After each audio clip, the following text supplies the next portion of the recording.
নিমতলার রাত যেন অন্ধকারের ঘন জালে আটকে আছে। গ্রামের সরু পথে হাঁটছে এক অচেনা মানুষ।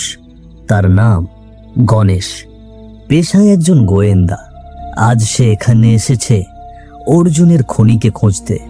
কারণ নিমতলার পুরনো চায়ের দোকান নিয়ে চারিদিকে অদ্ভুত গল্প শোনা যায়। দোকানদার অর্জুন নাকি বহু আগেই খুন হয়েছিল, কিন্তু তার দোকান আজও খোলা থাকে। আরে বাবা, কে রে? এভাবে রাতের অন্ধকারে হাঁটছিস? মানুষ না ভূত? ভয় পাবেন না, আমি মানুষই। আমার নাম গণেশ, পাশের গ্রাম থেকে এসেছি কিছু তথ্য জোগাড় করতে। আপনি কি আমাকে সাহায্য করতে পারবেন? এই অজপাড়া গাঁয়ের রাতের বেলায় আসলেন কেন? কেউ তো এ সময়ে বাইরে বের হয় না। তো কি তথ্য লাগবে আপনার, বলুন দেখি। শুনেছি আপনাদের গ্রামের এক চায়ের দোকানদার খুন হয়েছিলেন, তারপরেও নাকি সেই দোকান আজও খোলা থাকে। আমি জানতে চাই কি ঘটেছিল তার সাথে, কারা তাকে খুন করেছিল এবং কেন। আসতে বলেন, এখানে সব কথা বলা মানা। বাতাসও যদি শুনে ফেলে, কে জানে কি বিপদ নামবে। ভুলেও সাহস দেখাবেন না, মৃত্যু নিশ্চিত। বাতাস শুনলে বিপদ হবে, এর মানেটা কি? দেখুন, অর্জুনের রক্ত ঝরার পর থেকে এই গ্রামে কারো মুখে আর সত্যি কথা নেই। সবাই ভয়ে চুপ করে থাকে, কেউ জানলেও কিছু বলে না। আপনি যদি বেশি খোঁজ খবর করেন, হয়তো আপনিও নিখোঁজ হয়ে যাবেন। আমি এসব ভয় পাই না, আমার অনেক বছরের দক্ষতা আছে। এটাই আমার পেশা, সত্য লুকিয়ে না রেখে প্রকাশ করতেই হবে। বাহ, আপনার দেখছি খুব সাহস আছে। কিন্তু আপনার মতো সাহসী মানুষ তো অনেক এসেছিল, কারো খোঁজ আর মেলেনি। আমি আপনাকে সাবধান করছি বাবু, আপনি ফিরে যান। নিজের বিপদ ডেকে আনবেন না। এ রাতে পথ চলা মোটেই সুবিধার না। তবুও আমাকে জানতে হবে, অন্তত ঠিকানাটা আমাকে বলে দিন, আমি দোকান খুঁজে নেব। চাইলে ওই চায়ের দোকানটা খুঁজে পাবেন। হ্যাঁ, তবে সাবধান, পথটা সহজ নয়। পুরনো এক নিমতলার পাশে। গাছটা চিনতে ভুল হবে না, ডালগুলো এমনভাবে ঝুলে আছে যেন রক্ত ভেজা। অনেক ধন্যবাদ আপনাকে, আমি নিজেই যেতে পারবো। না, দয়া করে যাবেন না। ওদিকে গেলে ফিরে আসতে পারবেন না। অর্জুনের আত্মা নাকি এখনো দোকানের ভেতরে বসে চা বানায়। রাত যত গভীর হয়, হাসির শব্দ শোনা যায়। ভূতের ভয় দেখিয়ে আমাকে কেউ থামাতে পারবি না। আমি সত্যটা জানতে এসেছি, আর সেই সত্যটা নিয়েই ফিরবো। আপনি গেলে আমি সঙ্গে যাব না। একা যেতে চাইলে যান, কিন্তু মনে রাখবেন, নিমতলার রাত কাউকে সহজে ছেড়ে দেয় না। এভাবেই শুরু হলো গণেশের পথ চলা এক অদৃশ্য ভয়ের দিকে। সাহসের কাছে গণেশের ভয় যেন হার মেনেছে, কিন্তু কে জানতো তার সাথে কি ঘটতে চলেছে। হয়তো এটাই তার জীবনের শেষ রাত। চাঁদের আলোয় সেই উঠানে নেমে এসেছে অদ্ভুত নীরবতা। সাদা শাড়ি পরে চৈতালি বসে আছে উঠানের মাঝখানে, তার চোখ ভিজে অশ্রুতে। তার পাশে বসে আছে পারুল, শৈশবের বান্ধবী। এখন এই শূন্যতায় সেই চৈতালির একমাত্র সান্ত্বনা। অর্জুনের মৃত্যুর পর এই বাড়ি যেন ঢেকে গেছে মৃত্যুর ঘন ছায়ায়। পারুল, আমি এখন কি করব বলো? আমার অর্জুনকে নিষ্ঠুর লোকগুলো কেড়ে নিল। আমি যে আর শান্ত হয়ে থাকতে পারছি না। ঘরে একলা থাকতে বড়ই কষ্ট হয়। দিদি, দিদি তুমি নিজেকে সামলাও। তুমি ভেঙে পড়লে আর কেউ তো পাশে থাকবে না। দেখবে সময় সব ঠিক করে দেবে। তুমি বরং শান্ত হও দিদি, তুমি শান্ত হও। সময় সময় কি কখনো মৃত মানুষকে ফিরিয়ে আনতে পারে? অর্জুন তো অন্যায়ভাবে মারা গেল। ওর কি দোষ ছিল বলো তো? শুধু কি এই দোকানটা একটু জমজমাট ছিল বলে? সবাই জানে দিদি, সবাই জানে। অন্য দোকানদাররা ঈর্ষা করত, কিন্তু কেউ কিচ্ছু বলেনি, কেউ মুখ খোলেনি। এই গ্রাম ভয়ে বেঁচে আছে, কারো সাহস নেই কিছু বলার। আমি প্রতি রাতেই শুনি নিমতলার পাশে কেউ যেন আসে, আবার অদৃশ্য হয়ে যায়। গ্রামের লোকেরা বলে অর্জুনের দোকান আজও খোলা থাকে রাতে। আমি ভাবছি নিজে গিয়ে একবার দেখে আসবো। হ্যাঁ গো দিদি, আমিও শুনেছি অনেকেই নাকি দেখেছে সেই দোকানের আলো জ্বলে ওঠে, চায়ের গন্ধ ভেসে আসে, কিন্তু কে বানায়, কে বসে থাকে ভেতরে কেউ জানে না। কিন্তু সেখানে না যাওয়াই ভালো। আমার মনে হয় অর্জুন এখনো ফিরে আসে। অন্যায় করে ওকে মেরে ফেলা হয়েছে, তাই শান্তি পাচ্ছে না। তার কষ্ট আমি ছাড়া কেউ বুঝবে না। কিন্তু কিন্তু এসব কথা প্রকাশ্যে বলো না দিদি, যদি কেউ শুনে ফেলে তোমার জীবনও বিপদে পড়বে। আমি ভয় পাই না পারুল।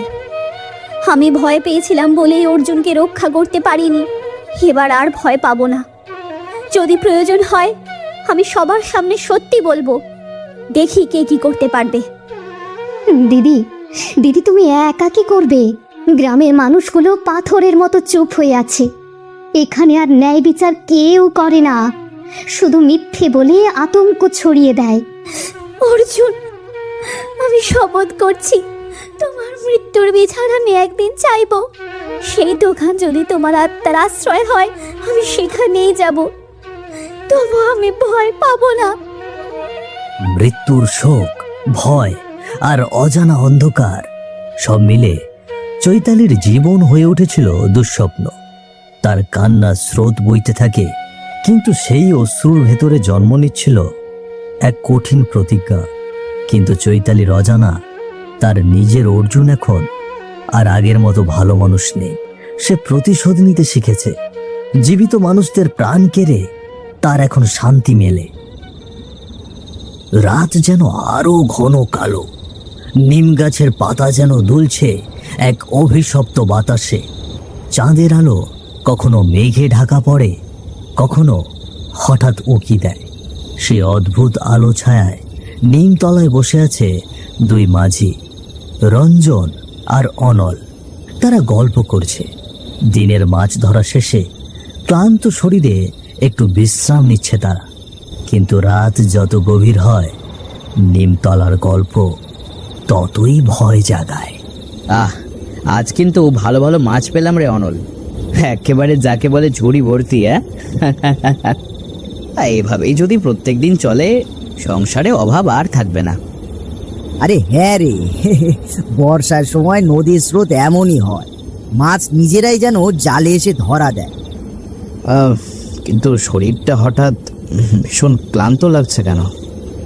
না, ভাবছি একটু বিশ্রাম নিয়ে নি। তুই বাড়ি যা। নিম গাছের কাছে? রঞ্জন, এই জায়গায় বেশি রাতে থাকা মঙ্গল হবে না। মানুষ বলে এখানে নাকি অদ্ভুত সব জিনিস দেখা যায়। তুই বেটা সবসময় ভয় দেখাস। আরে আমি কি কোনো ছোট্ট ছেলে নাকি? এই নিম গাছের ঠান্ডা ছায়া একটু বসলেই শরীর হালকা লাগবে। নে যা, তুই এত ভাবিস না। আমি মজা করছি না রঞ্জন। আমার বাবা একবার রাতে ওই পথ দিয়ে ফিরছিল, বলে দোকানের ভেতরে আলো জ্বলে, কিন্তু দোকানদার অর্জুন তো মারা গিয়েছে অনেক আগেই। তখন থেকে মামা আর কখনো রাতের বেলা ওই পথ দিয়ে যায়নি। না, ভূতের গল্পে আমি বিশ্বাস করি না। তবে হ্যাঁ, শুনেছি অর্জুনকে খুন করেছিল এই গ্রামেরই কিছু মানুষ। যদি ওর আত্মা ফিরে আসে তবে কিছু সত্যি লুকোনো আছে হয়তো। এসব কথা উচ্চস্বরে বলিস না, কেউ যদি শুনে ফেলে। গ্রামের সবার মনে অনেক ভয় অর্জুন মারা যাবার পর। আচ্ছা তুই যা, আমি একটু বসে তারপর ফিরব। আরে ভয় পাস না, আমি তো আর গ্রামের নতুন নই। এসব ভূত আমার কিছু করতে পারবে না। তোকে একা রেখে যেতে ইচ্ছা করছে না, কিন্তু বাড়ি যাওয়ার তাড়া আছে আমার। তুই বেশি রাত পর্যন্ত এই জায়গায় থাকিস না, বিপদ তো আর বলে কয়ে আসে না।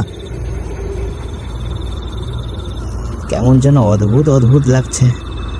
না, এমন নীরবতা তো আমি কখনো দেখিনি। রঞ্জন মনে মনে কিছুটা ভয় পেলেও তার সাহসটাকে হারাতে পারেন। কিন্তু তখন নিমতলার সেই রাত আর নিছক নীরব ছিল না, বরং অজানা আতঙ্কের আগমনী বার্তা বয়ে নিয়ে আসছে। রঞ্জন বুঝতেই পারেনি তার সাথে কি ঘটতে চলেছে।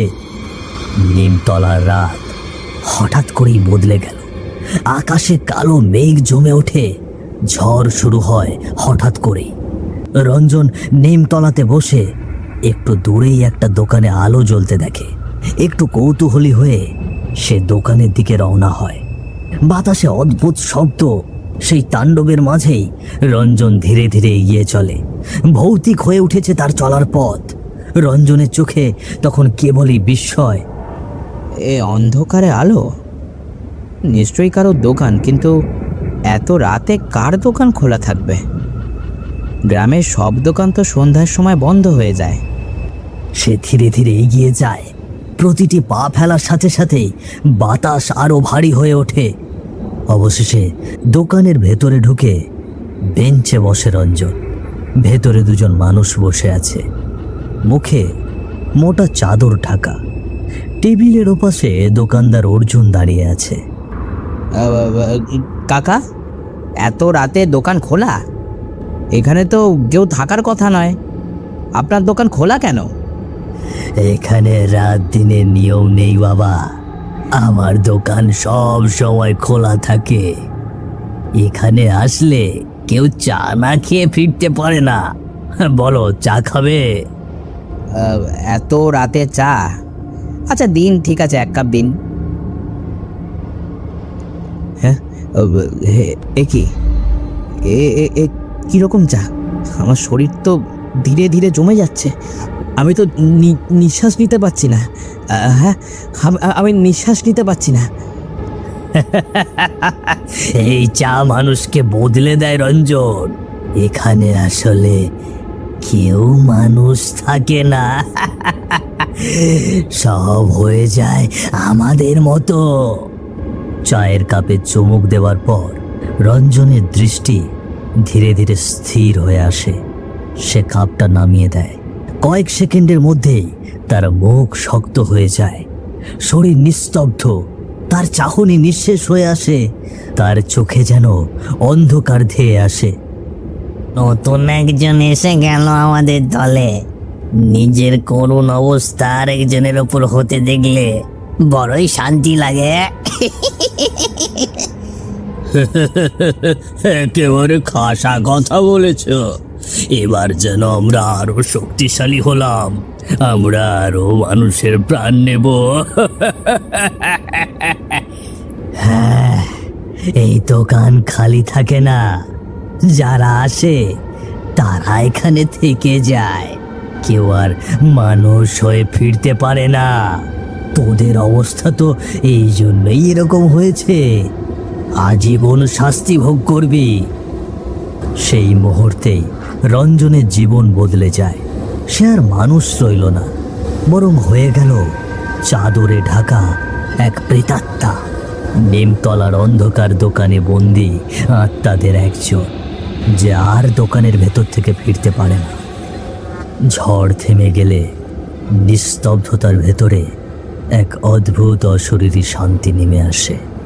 গণেশ হন্যে হয়ে খুঁজতে খুঁজতে অবশেষে পৌঁছে গেল সেই অভিশপ্ত দোকানে, যে দোকানে ঢুকে কেউ কোনোদিন আর ফিরে আসতে পারেনি।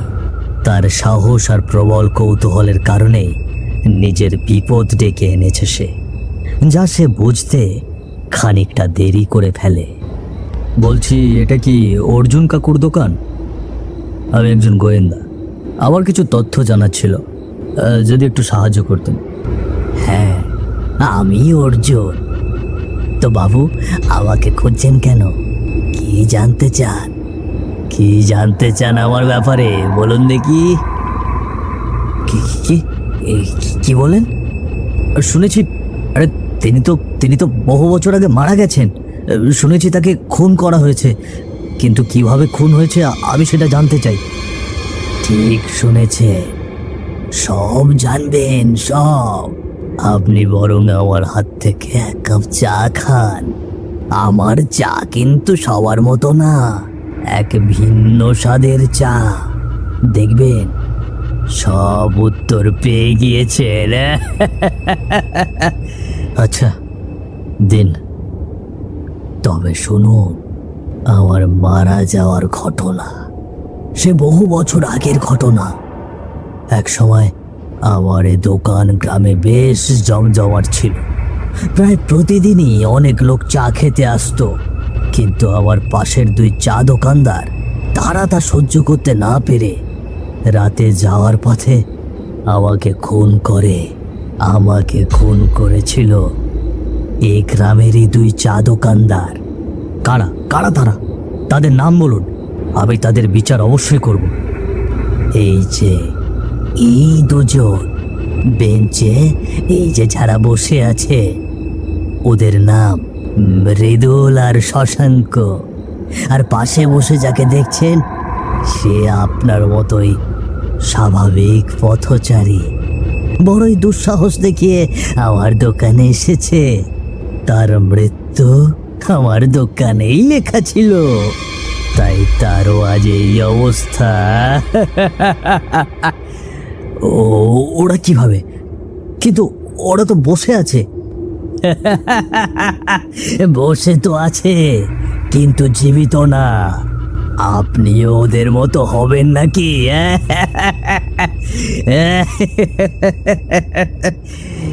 মানে আমি আপনার কথা ঠিক বুঝতে পারছি না। মৃত মানুষ কিভাবে বসে থাকে? আমি তাদের মতো হব কেন? আমি প্রতিশোধ নিয়েছি, ওরা যাওয়ার মতোই মৃত। কিন্তু একটা কথা মনে রাখবেন, যে একবার এই দোকানে ঢোকে সে আর কোনোদিন বেঁচে ফেরে না, কোনোদিন বেঁচে ফেরে না।